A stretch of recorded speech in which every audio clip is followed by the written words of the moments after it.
so she has no choice but to risk going to the river. The lions could kill her calf if it gets separated from the group. The baby instinctively stays close to the adults.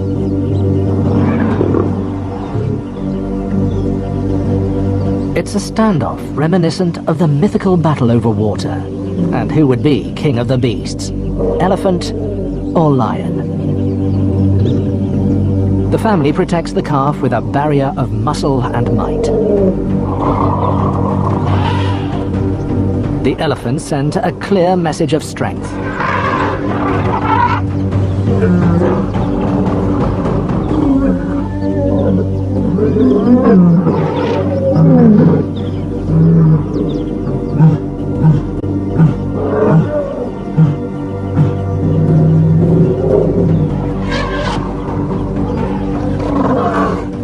It's enough.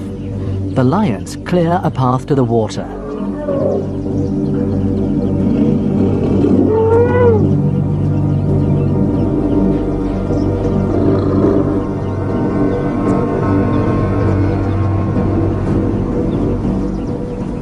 And let the family drink in peace, this time.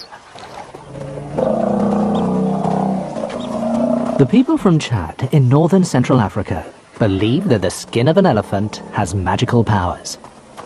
Could that be true?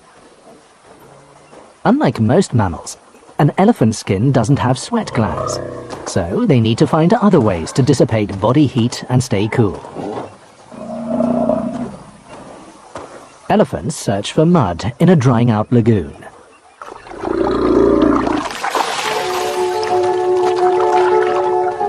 They suck up liquid mud into their trunks and cover their bodies with a cool concoction.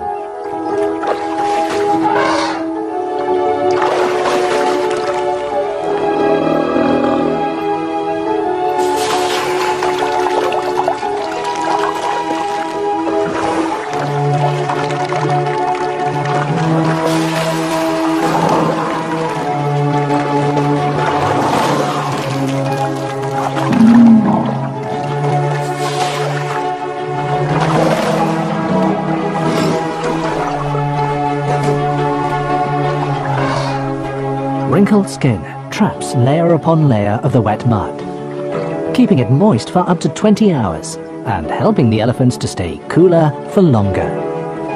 As the mud dries, the process of evaporation replicates the action of sweating, drawing heat from the body as the liquid water evaporates.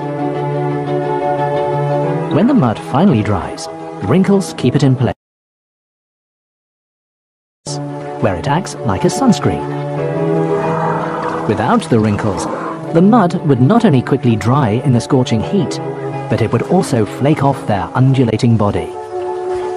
This is just one part of the elephant's incredible cooling system. Heat radiating from the elephant's body makes it appear to glow under a thermal camera. Its ears, however, are dark, indicating that they are much cooler than the rest of its body. Under the thin, flat skin, a lattice of blood vessels brings blood from the elephant's body core closer to the surface. As the elephant flaps its ears, air passes over the blood vessels, cooling the blood and dissipating body heat. The ears and skin act like a personal air conditioning unit and are perfectly designed for life in a hot, tropical country. So it's no wonder the people of Chad believe that an elephant's skin has magical powers. In many ways, it does. It's late August in southern Africa, and temperatures soar to over 48 degrees Celsius. It's halfway through the dry season, and it won't rain for another 3 months. Hippos don't have the benefit of a mudslinging trunk, nor a wrinkled skin, so have to rely on staying underwater to keep cool. Noisy and boisterous, hippos are big characters in the African landscape, and most African people have a different hippo story to tell. But there's one tale known throughout Africa. Hippo was once a land animal of the forest and plains. But he was greedy and grew fat. The fatter he got, the more he suffered from the heat of the day. So he asked God if he could live in the cool river. But God had already promised the river to Crocodile. Hippo pleaded, and God eventually agreed. But only on one condition, that he promised never to eat the fish that belonged to Crocodile. Hippo made his promise, which he keeps to this day. He shows God that there are no fish bones in his dung, and laughs with joy to be in the cool river.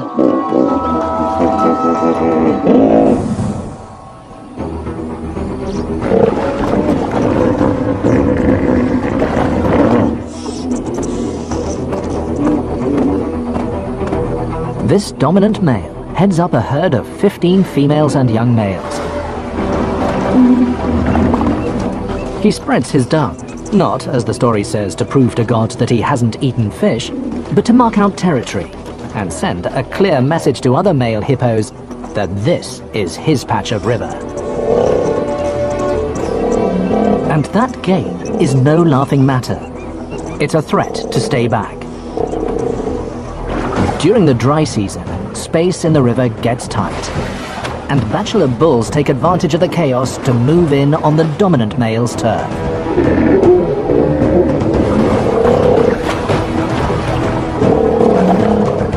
But he won't give up his territory and females without a fight.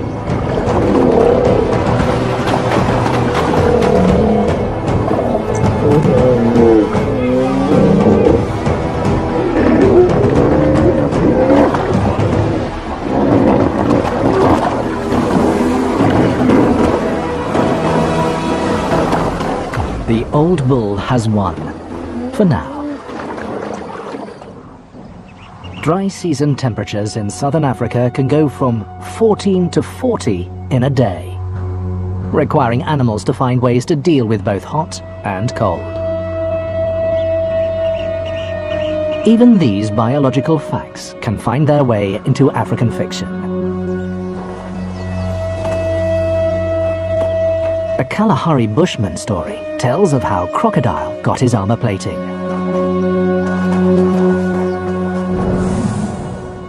At the beginning of time, Crocodile had smooth golden skin. He kept it that way by spending all day in muddy water, only coming out after the sun had gone down. Whenever the animals saw Crocodile, they would compliment him on his beautiful skin. He started to come out of the water during the day to show it off to as many animals as he could. He became boastful and obsessed with his own beauty, and didn't notice that his skin had started to blister and bulge under the baking sun. It wasn't until the other animals began to laugh at him that he became aware of what was happening. But it was too late. His skin had turned thick, bumpy, and ugly. Crocodile never recovered from the humiliation and shame, and today he prefers to hide his body underwater, leaving only his eyes and nostrils above the surface. In reality, the African Nile crocodile's habit of staying submerged has nothing to do with shame. It's all to do with heat regulation and stealth. Crocodiles are powerful ambush hunters. Their eyes, ears, and nostrils are located at the top of their head, allowing them to hide in the water while still being able to see, hear, and smell potential prey. They wait, submerged, until prey comes close enough to strike.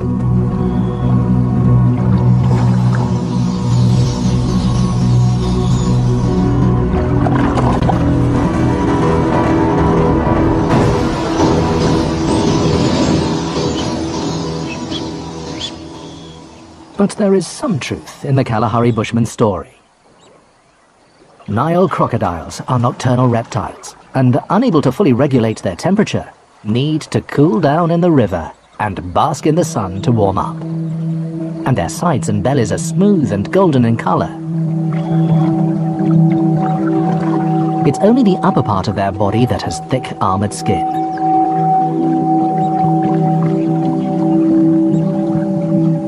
The bumps and scales are bony deposits laced with thread-like blood vessels. As with many animals, the surface blood vessels help with raising and lowering the crocodile's body temperature. But it is the bone embedded in the armored skin that provides facts stranger than fiction.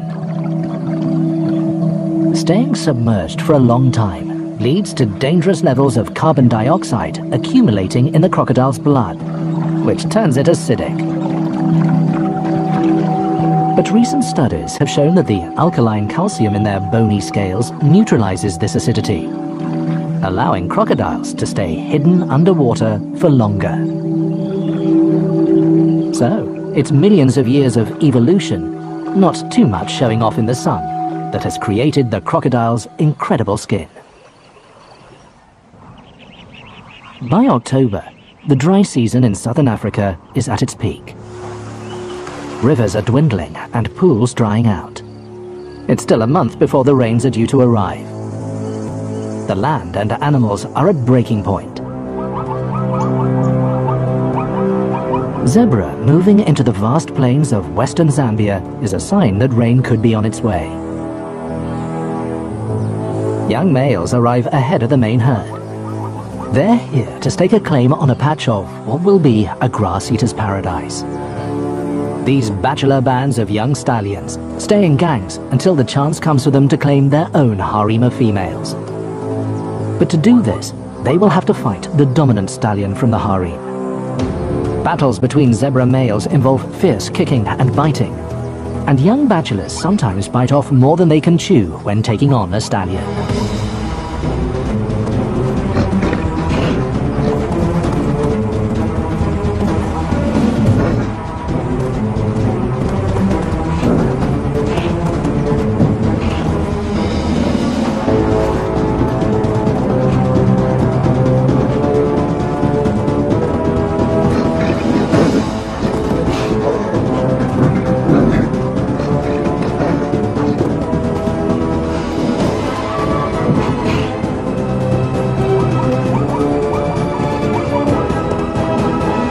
This greenhorn has yet to earn his stripes.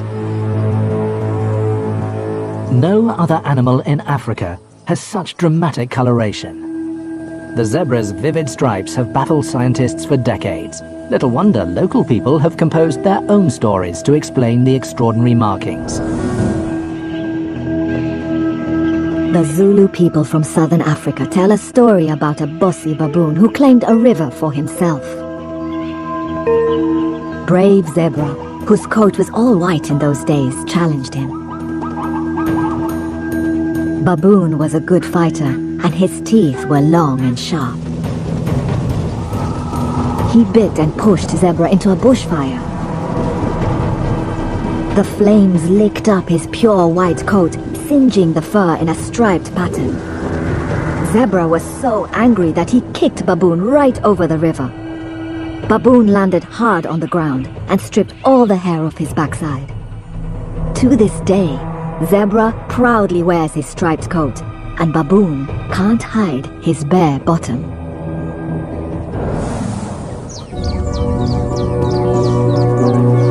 That coat is not only bold, it's brilliant. When zebra run together, the collective stripes merge, making it difficult for a predator to pick out one animal from a mass of moving stripes. The zebra are reduced to a mere ghost in long grass. The stripes are also thought to act like a kind of insect repellent. Scientists have shown that biting flies prefer animals with plain coats over those with contrasting stripes. No flies on him, but possibly more on him.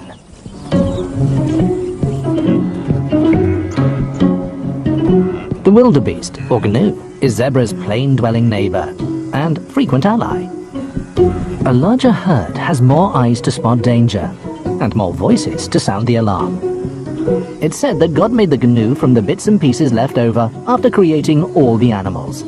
He gave it a mule's face, a goat's beard, the horns of a cow, and the body of a horse. It certainly behaves like all the bits and pieces came from different animals, wanting to go in different directions as it darts about the grassland. Perhaps it's those darn flies. Like the zebra stallions, these young males stake their claim on the plain, taking a gamble that the rains will come and the females will follow to their particular patch.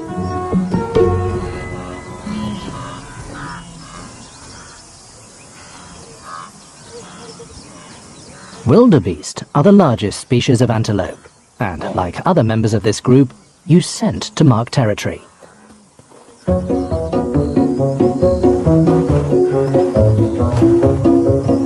Males dump dung and urine on bare patches of earth known as stamping grounds, the smelly center of their territory. They rub their heads in the earth, adding scent from glands on their face. Then it's time to have a good old rub down and fully cover themselves in their personal perfume. Nice. Now to show off. Those jerky, disconnected movements aren't really caused by biting flies. This is how he marks his territory. The rocking gallop, the swishing tail, the leaps, bucks and head tossing, and that trot are all part of the display. He'll add a few snorts and grunts to make it clear to all the other males where his boundary lies.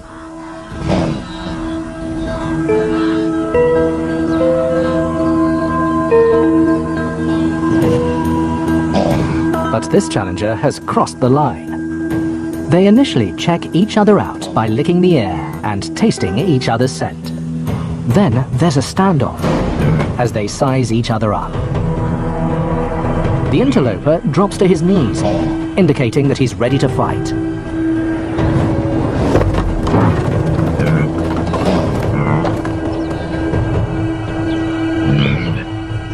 But it's just a skirmish, and it's over as quickly as it began. Like bored teenagers, these young males spend all day acting out ritual displays of territory and dominance, strutting their stuff while waiting for the rain and the females to arrive.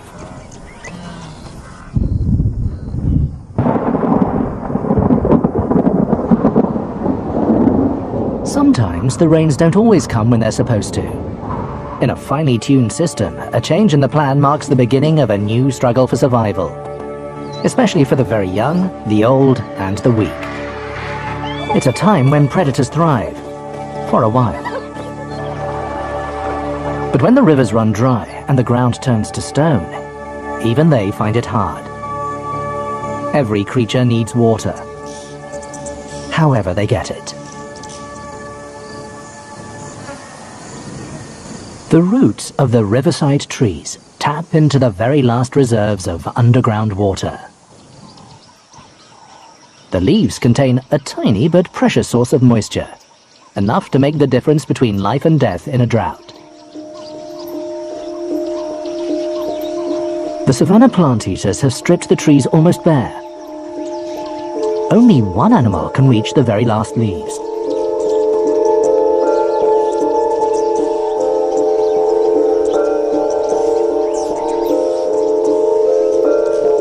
The tallest animal on Earth. A male giraffe can be 5.5 meters tall.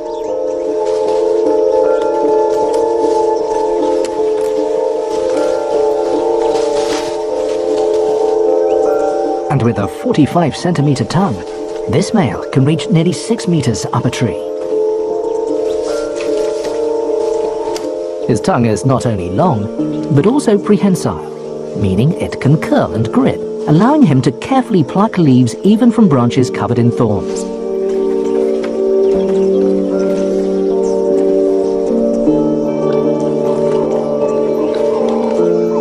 And a modified joint in his neck allows his head to tilt to the vertical, helping him to reach as far as is physically possible. This bizarrely built giant has inspired many African myths and legends. A story from East Africa tells that during a drought, when all the animals were dying, a kindly shaman took pity on Giraffe. He gave him magic herbs that made his neck and legs grow long enough to help Giraffe reach the last leaves on a tree and survive that deadly drought.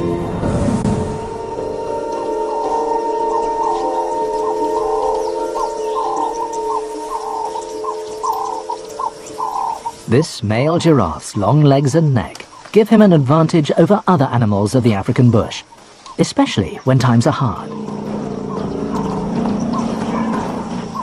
In a competitive world, advantage drives evolution.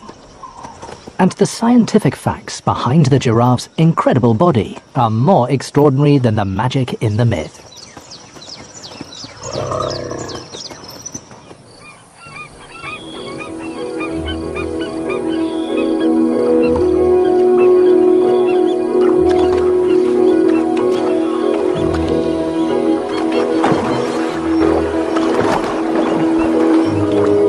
Adult giraffe have a heart that weighs up to 11 kilos. This powerful muscle simultaneously pumps blood 2.5 meters down to the giraffe's feet and 2.5 meters up to its head. This requires a blood pressure that's 2.5 times higher than a human's. To maintain this high pressure, their skin is thick and stiff, acting like a giant compression bandage. The jugular vein is lined with extra muscle, and one-way valves in their neck allow the giraffe to lower its head without flooding its brain or bursting blood vessels, and raise it without fainting. These adaptations to living the high life give giraffe a very long neck's length ahead in the race for survival, and go to show that fact can be stranger than fiction.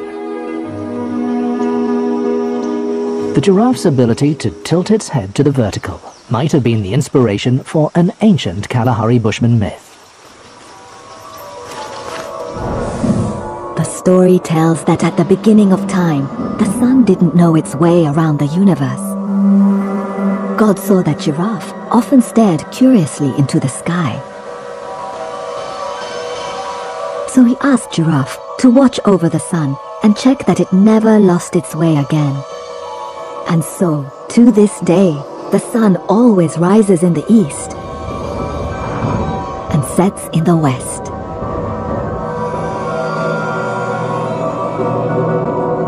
God was so pleased with what Giraffe had done, he rearranged a group of stars in his honor.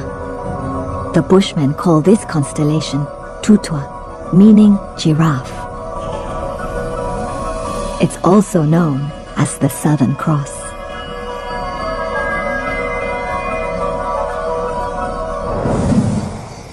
For the predators of Africa, moonless nights are the best time to hunt. But myths say there was a time when there was no true darkness.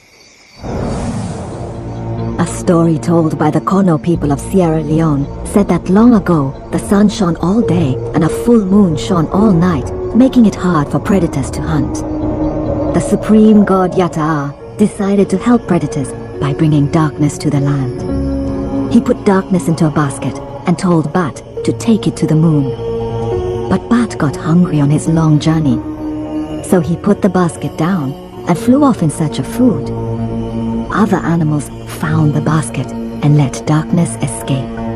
To this day, Bat sleeps during the day and flies around all night, trying to recapture darkness.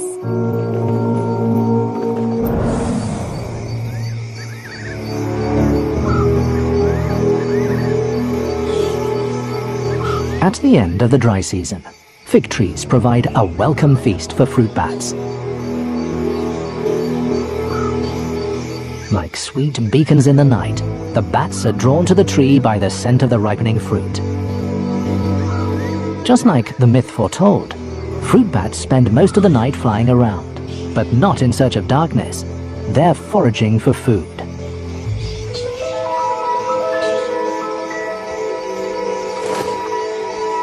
They need to eat half their body weight in fruit every night. And figs are a favorite.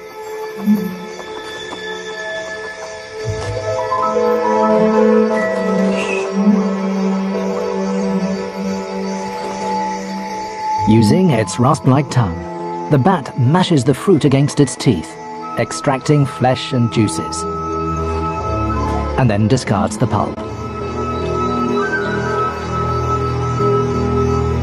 It's not long before the undigested remains come out the back end. In this way, fruit bats play an important role in maintaining the diversity and health of African forests.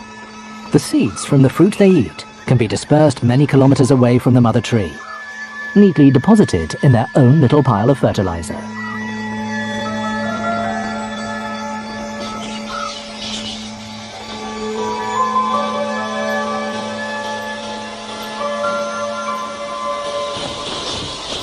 As dawn breaks, thousands of straw-colored fruit bats return to their daytime roost in an evergreen swamp in central Zambia.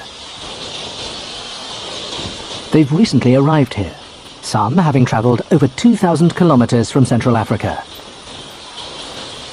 Their arrival is timed to coincide with the onset of rains and fruiting trees in this part of Zambia. By the end of November, there will be 10 million bats in this 130-hectare patch of swamp. Unlike the myth, the straw-colored fruit bats don't spend all day sleeping. Some of the time is spent socializing and arguing over their section of branch.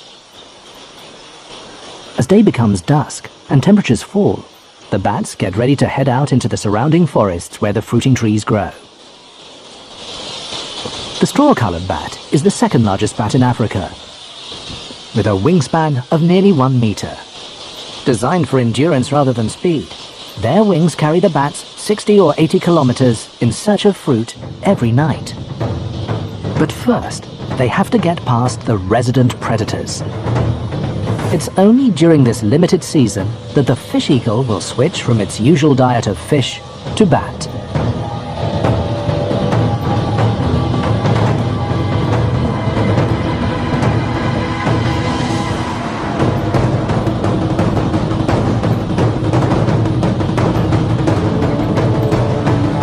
Having traded speed for endurance, the slow-flying bats are easy pickings for the agile eagle.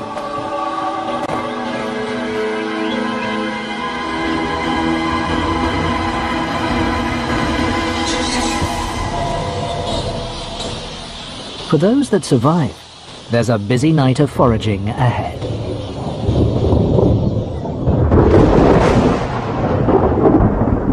Distant storms could mean that the rains are finally on their way.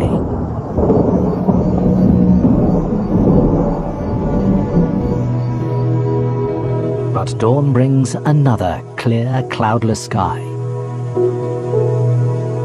The storms didn't quite make it to this part of southern Africa.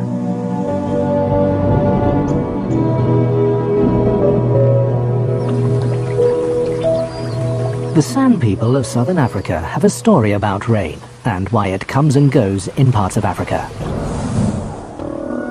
They say that long ago, Elephant and Rain decided to get married. At first all was good, but then they started to quarrel about who was more powerful. Elephant would say, "I am the strongest of all living things." Rain would reply, "All that lives, lives through me." Elephant was too proud to accept that Rain's nourishing powers were greater than his strength. So to teach Elephant a lesson, Rain decided to leave, taking all the moisture with her.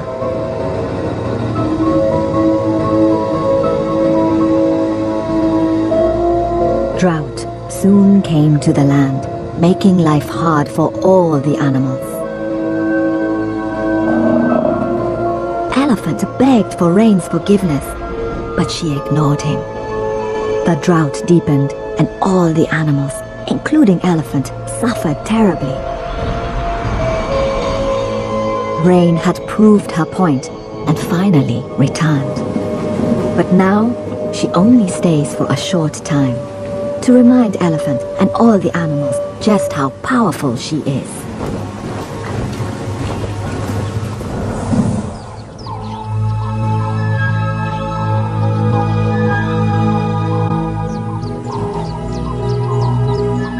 The Zulu people call the southern ground hornbill the rainbird. They believe its booming call brings rain to the land. A female finds a high branch in an open patch of the plain and starts to call.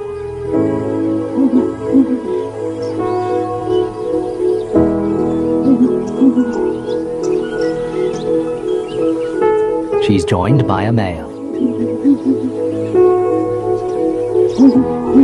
Their duet is an affirmation of their territory and their lifelong bond. They will mate just before the rains arrive. Could the Zulu story be true? Is rain finally on its way?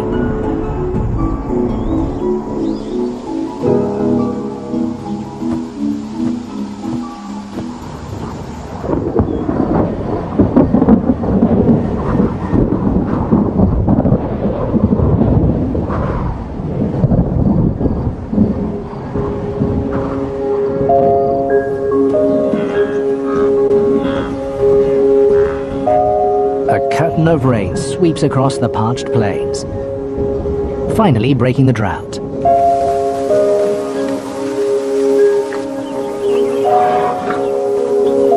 As if by magic, the landscape is transformed.